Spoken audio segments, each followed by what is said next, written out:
हरिहर काका। इस कहानी के कहानीकार निखिलेश्वर ने इस कहानी के माध्यम से पारिवारिक जीवन, धर्म, संस्थाओं और समाज में बढ़ते हुए धन के लालच का वर्णन किया है। लेखक के हरिहर काका से बहुत ही घनिष्ठ संबंध थे। हरिहर काका से उनके लगाव के दो कारण थे। एक तो वे उनके पड़ोसी थे और दूसरा काका ने बचपन से ही उन्हें बहुत प्यार किया था।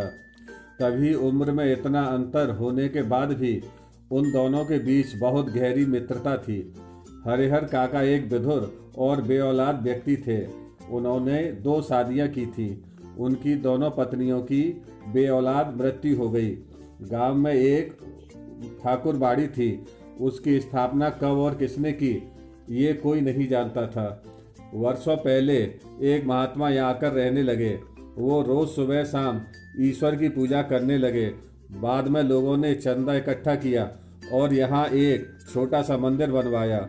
गांव की बढ़ती हुई आबादी के साथ वह मंदिर भी विशाल हो गया और ठाकुर बाड़ी के नाम से प्रसिद्ध हो गया। गांव के लोग इस मंदिर को बहुत मानने लगे और किसी भी विशेष कार्य के पूरा होने पर अपनी जमीन का छोटा हिस्सा ठाकुर बाड़ी के नाम कर देते थे। इसका संचालन एक धार्मिक कमेटी करती थी। काका गांव में ही अपने संयुक्त परिवार के साथ रहते थे, जिसमें उनके 3 भाई, उनकी पत्नियां और बच्चे थे। उनके भाई की पत्नियां काका के साथ बहुत बुरा व्यवहार करती थीं। उनकी सुख सुविधा का ध्यान नहीं रखती थी। एक बार भतीजे के दोस्त के आने पर घर में विभिन्न प्रकार के व्यंजन बने, लेकिन काका को रोज की तरह रूखा सूखा खाना ही मिला। इस बात पर क्रोधित होकर काका ने सबको खरी खोटी सुनाई और घर से निकल गए। रास्ते में उन्हें ठाकुर बाड़ी के महात्मा मिले। महात्मा काका को ठाकुर बाड़ी ले गए और उन्हें समझाया कि आप अपनी 15 बीघा जमीन ठाकुर बाड़ी के नाम कर दीजिए और यहाँ ही रहिए।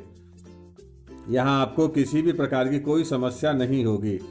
काका भी महात्मा की बात से सहमत होकर ठाकुर बाड़ी में रहने की सोचने लगे, परंतु उनके परिवार ने वहाँ रहने न दिया और उन्हें घर ले आए। उस दिन से उनका परिवार उनकी बहुत सेवा करने लगा, क्योंकि वे डर गए थे कि कहीं ऐसा न हो काका अपने हिस्से की 15 बीघा जमीन ठाकुर बाड़ी के नाम न कर दें। अब पूरे गांव में बस एक ही चर्चा होने लगी कि काका जमीन किसके नाम करेंगे। वहां महात्मा को यह चिंता सताने लगी कि कहीं काका जमीन घर वालों के नाम न कर दें। एक दिन महात्मा ने काका का अपहरण कर लिया और उनकी बहुत पिटाई की और उनसे खाली कागज पर अंगूठे का निशान लगवा लिया। पुलिस ने आकर उन्हें छुड़ाया। अब काका ने मन ही मन सोच लिया था कि वो अपने जीते जी किसी के नाम जमीन नहीं करेंगे। वह समझ गए थे कि अगर उन्होंने ऐसा किया तो उनका जीवन नर्क हो जाएगा। कुछ दिन बाद उनके भाइयों ने भी काका को खूब मारा पीटा और एक खाली कागज पर जबरन उनसे अंगूठा लगवाना चाहा। काका की चीख पुकार सुनकर लोग इकट्ठा हो गए और उन्होंने काका को बचा लिया।